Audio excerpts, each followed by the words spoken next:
Começa agora o programa Hora e a Vez da Pequena Empresa, sempre levando para você muitas informações e atrações. Confira!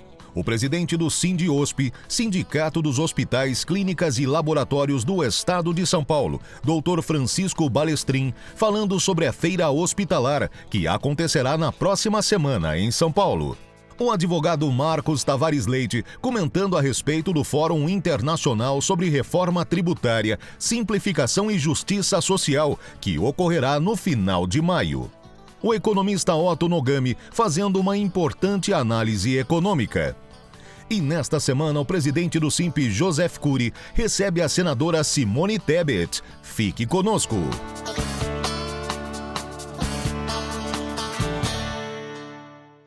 E os preços não estão dando trégua. No finalzinho do mês de abril, mais especificamente no dia 27, foi divulgado o IPCA 15, que é a prévia da inflação. E ele veio realmente com uma taxa extremamente elevada, 1,78, que é uma taxa a maior desde 1995. E, para surpresa do mercado, na divulgação da inflação referente ao mês de abril, que veio em 1,06, e destacando-se que ele veio menor do que o esperado, mas apesar desse número, esse número foi o mais alto desde 1996. Então isso mostra de uma maneira muito clara que os preços ainda continuam subindo, ou seja, a perspectiva de médio e longo prazo é que haja uma dificuldade muito grande, principalmente por parte do Banco Central, em controlar essa elevação. E, para tanto, dentro da política monetária, só resta um caminho: elevar a taxa de juros. Na última reunião do Copom, a taxa de juros fixada foi de 12,75. O mercado tem dito que o Banco Central deve manter essas altas até chegar a 13,25, 13,5. A fragilidade da nossa economia, entretanto, principalmente no que diz respeito às condições estruturais, sinalizam de que a dificuldade vai ser muito grande no sentido de tentar arrefecer esse aumento de preços. Isso, no médio e longo prazo, nos dá uma perspectiva de uma elevação continuada e, consequentemente, o Banco Central, na execução da sua política monetária, terá que também elevar a sua taxa de juros. Taxa de juros, conforme dito, que o mercado estima em alguma coisa em torno de 13,5%, mas todas as análises sinalizam para um número bem maior. Bem maior não, talvez em torno de 14%, podendo chegar inclusive a 15%. Existe um dado adicional que contribui talvez para essa elevação, que é justamente a elevação da taxa de juros por parte do Banco Central norte-americano, que elevou recentemente para 1% e que já sinalizou que deverá levar para 1,5%. E isso acontecendo, isso modifica fundamentalmente todas as relações comerciais mundo afora, inclusive afetando a nossa própria economia. Por quê? Porque existe sempre uma relação entre taxa de juros, taxa de câmbio e inflação. Então, à medida que nós temos aí uma elevação significativa dos preços, isso significa também que nós teremos uma elevação da taxa de juros e, consequentemente, também uma elevação na taxa de câmbio.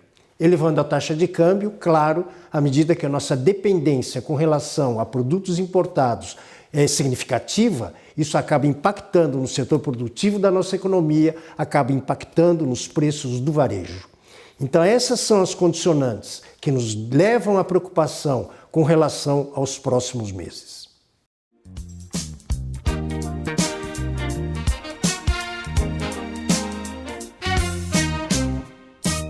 Será realizado no dia 19 em São Paulo e no dia 24 de maio em Brasília o Fórum Internacional tratando sobre a questão da reforma tributária, impostos sobre movimentação financeira, justiça social e simplificação do regime tributário. Nesse Fórum Internacional terá a participação de autoridades e especialistas brasileiros, também da Suíça, Estados Unidos e Hungria. É um grande debate com várias autoridades, com vários especialistas para ouvir toda a sociedade, empresários, trabalhadores, todos esses, para que realmente nós possamos pensar numa reforma tributária, onde há uma ampliação de base, com uma simplificação do sistema e sem onerar ainda mais o setor produtivo.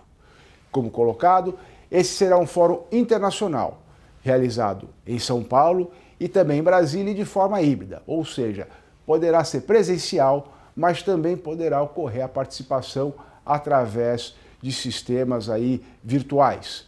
Portanto, haverá inscrição através de um link que será fornecido e vai ser disponibilizado, inclusive no portal do SINP, simp.org.br, para que se possa fazer, portanto, a inscrição e a participação nesse evento fundamental, nesse momento em que a reforma tributária volta ao debate, mas que ameaça com ainda maior burocracia e maior carga tributária para o setor produtivo e mesmo para os trabalhadores.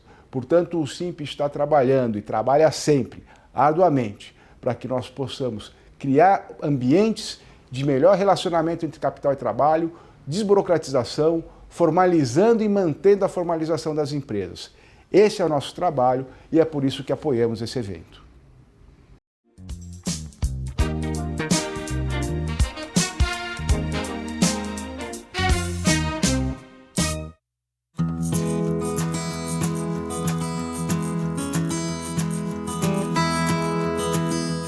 Meus amigos e minhas amigas, o GT, Sindicatos Comerciais de São Paulo, estão fazendo uma das atividades mais importantes do nosso país. Mutirão do emprego. É a busca da cidadania, com qualificação profissional. Nós temos um acordo importantíssimo com o Sistema S, com o Instituto Paula Souza, estamos com o município de São Paulo, com o Estado de São Paulo, na área do trabalho e do emprego, para buscar uma atividade sob medida. Temos aqui atividades fundamentais para as pessoas com deficiência, PCD, imigrantes, afrodescendentes, mulheres, homens, jovens, empregos de várias atividades, inclusive de tecnologia muito relevante. Contamos muito com vocês. Se for empresário que está nos vendo, ofereça a vaga e entre no nosso site www.comerciales.org.br. Se for trabalhador ou trabalhadora, que é com quem eu tenho prazer de estar dialogando, vem aqui no dia 16, no Vale do Anhangabaú, a partir das 8 horas da manhã. Nós estaremos aqui em prontidão, toda a estrutura, diretores, diretoras, funcionários, funcionárias, para atendê-lo da melhor forma possível. É o momento de nos darmos a mão, é o momento de fazermos mudança. E esse é um trabalho conjunto para que a gente possa ter aquilo que mais nos é caro, um Brasil de todos nós.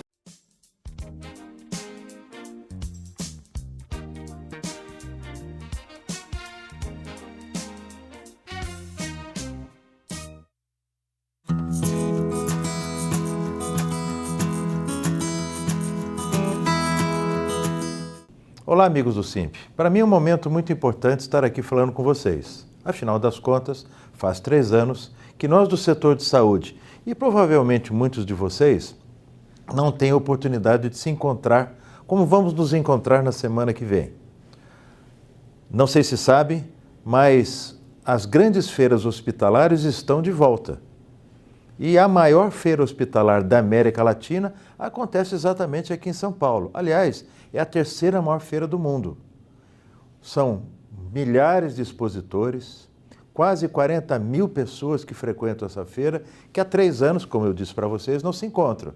Então vai ser um momento muito interessante.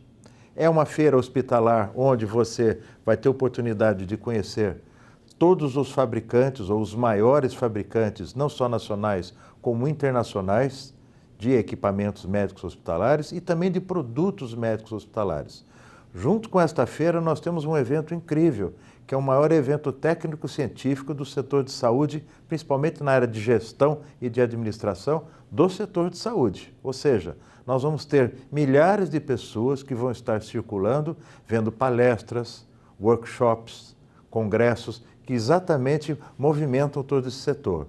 Isso é algo incrível para o nosso país e, como eu disse para vocês, nós estamos muito felizes porque vamos de novo estar juntos, vamos poder nos abraçar, vamos poder nos ver, e mais do que isso, faço aqui um convite para vocês que estejam conosco, amigos do SIMP, que sempre estiveram conosco.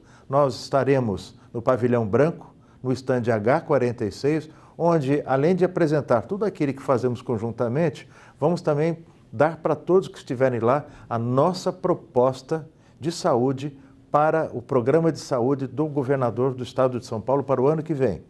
Já entregamos para vários dos candidatos e lá na feira vamos entregar, num momento solene, para o nosso atual governador, Rodrigo Garcia. Ou seja, vai ser um momento de regozijo, vai ser um momento de encontro, mas vai ser também um momento onde nós, como cidadãos, vamos apresentar as nossas propostas para um possível projeto de governo para todos os candidatos. Muito obrigado, eu espero vocês todos lá.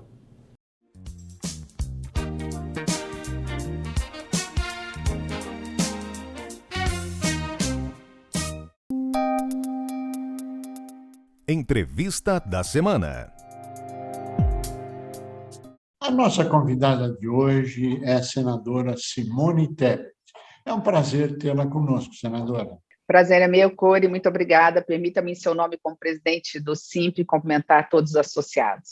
Senadora, no Brasil vive momentos que a gente gostaria de ouvir a sua avaliação, a sua análise. Por exemplo, o momento econômico do país. Pois é, Cori. Para falar da economia, é preciso falar dessa polarização ideológica que está levando o Brasil, ora puxa para a esquerda, ora puxa para a direita, e essa polarização está levando a uma instabilidade muito grande. A instabilidade ela é institucional, não temos riscos de ruptura institucional, não vejo nesse sentido, mas há uma instabilidade sim, uma desarmonia dos poderes que, como é da base, é a harmonia dos poderes, a independência dos poderes, isso faz com que tudo fique desarmonioso também. Então, essa instabilidade institucional, ela vira uma instabilidade política, uma instabilidade jurídica, que é péssimo para os negócios, para a micro e pequena empresa, MEIs, empreendedores individuais, e essa instabilidade jurídica, institucional e política, ela acaba gerando uma instabilidade social, que é exatamente o problema mais grave que o Brasil está vivendo.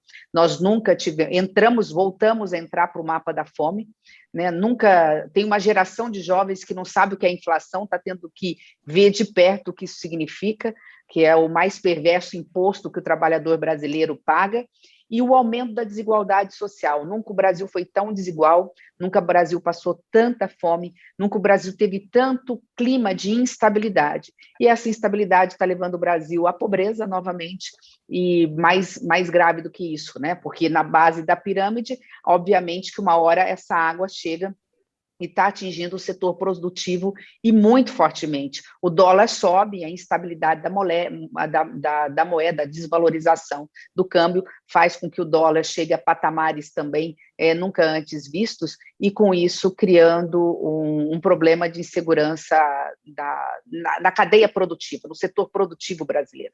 A senhora vê algum cenário de inversão dessa curva, ou seja, de geração de emprego, de queda da inflação, de retomada da economia, ou a senhora vê um ano inteiro de 22 na polarização, como a senhora muito bem colocou? Lamentavelmente, Cori, não temos como reverter essa curva antes do ano que vem. É preciso lembrar que nós estamos no ano eleitoral, e essa polarização ideológica já tende a se acirrar, porque nós temos dois pré-candidatos que um se retroalimenta, né, do embate com o outro, criando crises artificiais, como se a gente não tivesse já tantos problemas para resolver. Então, diante desse cenário, você tem um dólar que fica à mercê dessa instabilidade, consequentemente, a nossa economia está dolarizada.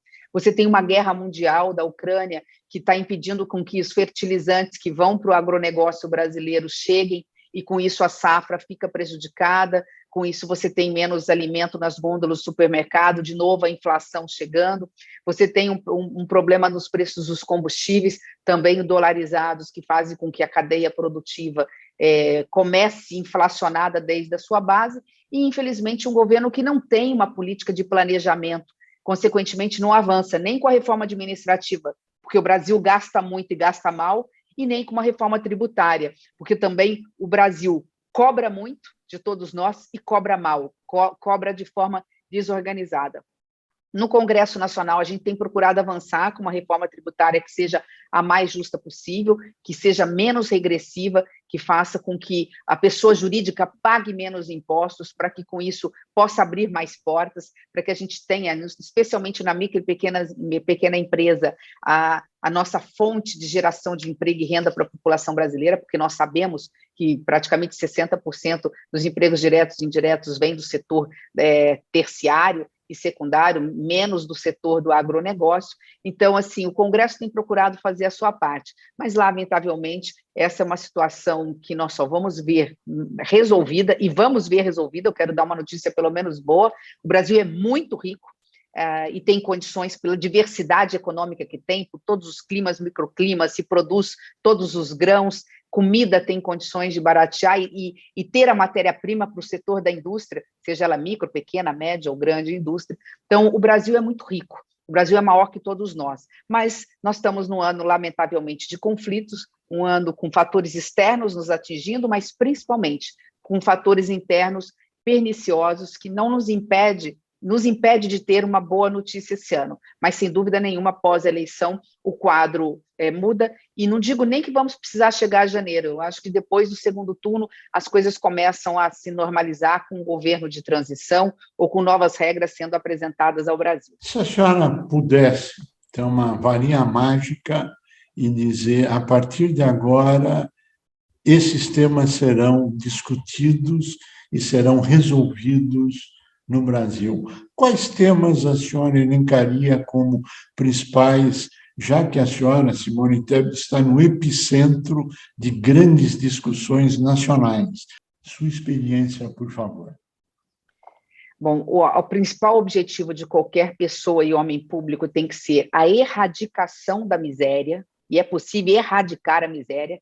O impossível é aceitar que 5 milhões de crianças durmam com fome todos os dias no Brasil, sendo o Brasil um dos maiores produtores de grãos e alimentando 800 milhões de pessoas no planeta. Então, erradicar a miséria, diminuir a pobreza e a desigualdade social, racial, regional, de gênero entre homens e mulheres. Para isso, nós precisamos de pelo menos 3 grandes ações. Uma imediata, que é essa transferência de renda permanente. Não adianta, quem tem fome tem pressa, a gente tem que aumentar e garantir, dinheiro tem, que essas famílias recebam imediatamente os recursos necessários para ter o mínimo de nutrição, para não deixar nenhuma criança passando necessidade, mas com porta de saída, com qualificação para que elas possam ser inseridas no mercado de trabalho. De outro lado, isso leva 6 anos, você garantir um ensino fundamental 2, ensino médio de qualidade, com digitalização, computadores, conectividade, para que as nossas crianças e os jovens do ensino médio vão imediatamente para o curso profissionalizante ou para a universidade, para poder ter mão de obra qualificada para o setor do agronegócio, de serviços, para o setor empresarial. Então, olhando pelo lado social. Pelo lado econômico do Brasil como um todo, paralelo a isso. A reforma administrativa, não essa que está no Congresso Nacional, mas a reforma administrativa, colocando o Estado eficiente, com meritocracia, mas mais do que isso, o Estado digital, utilizando a ciência, a tecnologia e a inovação, não só para si, mas colocando todo esse serviço que é caro à disposição do setor privado. Por que várias indústrias vão gastar com a mesma coisa? Porque vários setores dos serviços, então colocar a máquina para funcionar, a reforma tributária que tem que passar pela simplificação, desburocratização e menos impostos para a pessoa jurídica, para que ela possa alavancar o desenvolvimento. Então, diante desse cenário, repito, um programa de transferência, educação de qualidade, reforma administrativa cortando gastos, reforma tributária deixando o setor produtivo fazer os investimentos com regras simples, o resto passa pelo Congresso Nacional. Eu faço parte da frente parlamentar mista da micro e pequena empresa, presidida pelo senador Jorginho. Aprovamos ali alterações no Supersimples, o Pronamp agora como em caráter permanente, depois de termos investidos no setor da pandemia, só o ano passado 25 bilhões, mas em 2020 foram quase 40 bilhões, o Pronamp agora com linhas de crédito, financiamento para investimentos e para capital de giro, o próprio cadastro positivo foi uma coisa muito boa. Então, a gente tem mecanismos através da legislação e do Congresso Nacional, mas o chefe do Executivo precisa fazer o dever de casa. Ministério do Planejamento com orçamento, reforma administrativa, reforma tributária, investir fortemente no social. Sem dúvida, sabemos e agradecemos todo esse trabalho de apoio em relação não só à micro e pequena indústria, mas à micro e pequena empresa de uma forma geral, ao MEI e a todos aqueles que, direto ou indiretamente, sofrem os benefícios desse trabalho tão maravilhoso, cujo relator também esteve no nosso programa, nos honrou e falou muito a respeito. Mas tem mais um assunto que eu acho que incomoda muita gente, além, claro, de tudo que foi colocado, o aspecto de segurança. Como é que a senhora vê o problema de segurança no nosso país? Segurança de uma forma geral. Obrigada, Coreia. Se você me permitir, só para complementar, você falou e passou um filme pela minha cabeça. Eu fui a primeira mulher prefeita da minha cidade natal, que é divisa com o estado de São Paulo, Três Lagoas. E eu sou considerada a prefeita da indústria, porque levei as maiores fábricas do mundo de celulose, levei indústria de metal mecânica, filiadas de São Paulo, abriram filiais em Três Lagoas, e a grande indústria acaba gerando, e não só grande, a média pequena, mas ela acaba gerando na cadeia também, abrindo portas do comércio do setor de serviços, de bens e de serviços. Eu sei o que o setor produtivo é capaz de fazer por um país. Nós temos hoje uma cidade como Três Lagoas totalmente empregada, com uma das maiores médias salariais, justamente porque investimos nesse setor. Então, é algo que eu tenho o maior orgulho de falar e de dizer que sou parceira, porque acredito mesmo. E eu sei o quanto é difícil essa competição com os grandes, por isso que uma política diferenciada para a micro e pequena empresa é tão importante, desde o Supersimples contra a lei geral, como a lei geral da pequena e microempresa. Falando de segurança pública, eu sou de um estado de fronteira, então, eu conheço um pouco bem essa situação. Eu fui vice-governadora do meu estado e sei que a maior parte das armas e das drogas que chegam nos grandes centros, Rio, São Paulo, Minas, eles vêm da fronteira do meu estado, que faz divisa com a Bolívia e com o Paraguai. Então, é muito importante um sistema integrado e inteligente de monitoramento, fiscalização e prevenção do crime organizado. O foco no Brasil está equivocado, seja no sistema penitenciário, que prende muito e prende mal, porque prende o ladrão de galinha e deixa os chefes das organizações, os grandes, os homicidas e os crimes de colarinho branco fora da cadeia, seja na parte de prevenção. Então, é fundamental um sistema integrado. Eu, particularmente, defendo a criação do Ministério a nível nacional mesmo, do Ministério de Segurança Nacional de Segurança Pública, porque a União que tem que coordenar com o sistema de inteligência, com o sistema de digitação, de conectividade, utilizando toda a tecnologia de ponta que hoje existe, coordenar uma política nacional de combate ao narcotráfico, ao tráfico de armas e ao crime organizado, junto com secretários de segurança pública dos estados. Sozinhos, os estados não têm condições de sair dessa crise. E eu sei o quanto que a questão de segurança pública impacta, especialmente o comércio, que tem que gastar com monitoramento privado, que tem que gastar com segurança privada, que tem que gastar com tecnologia, quando, na realidade, isso é responsabilidade do governo federal. É muita coisa para se falar em tão pouco tempo, Cory, mas é algo que tem que ser chamada a responsabilidade pela União numa criação do Ministério Nacional de Segurança Pública. A partir daí, tudo flui, né? A partir dessa coordenação nacional de quem tem dinheiro, interligando os sistemas, fazendo com que qualquer um que seja pego num município ou num estado, pela linha do sistema de computação interligada, dá para saber e puxar a ficha corrida para saber o que fazer com esse indivíduo que é preso, que é pego. Enfim, é um sistema muito complexo, mas que eu conheço um pouquinho bem, porque fiquei 4 anos como vice-governadora me aperfeiçoando nesse assunto. Senadora, nós infelizmente chegamos ao final do nosso tempo e a gente pediria as suas considerações finais, por favor.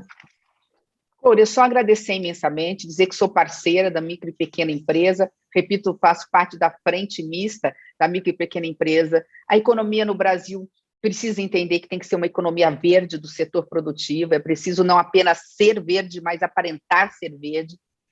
O governo federal tem que investir na matriz energética mais limpa e para que ela possa ser mais barata, mais diversa, não só de hidrelétricas, mas da biomassa, eólica, energia solar, que ela possa chegar sem faltar para o setor produtivo e chegar mais barata. Então, isso é algo importante a ser dito. No mais, no setor, a indústria do futuro, e, portanto, do setor produtivo de pequenas, micro e médias empresas, ela tem que ter alta tecnologia, regras claras, sistema simplificado. A mão do poder público precisa estar mais e mais parceira. Lembrando que a indústria do Brasil precisa ser competitiva e é preciso ter um sistema integrado de capital, de giro, para que vocês possam nos ajudar a fazer o Brasil crescer, gerar emprego e renda. Só tenho a agradecer por tudo que o setor produtivo, de um modo geral, passando pelo agronegócio, a agroindústria, bens, serviços e indústrias fazem pelo Brasil.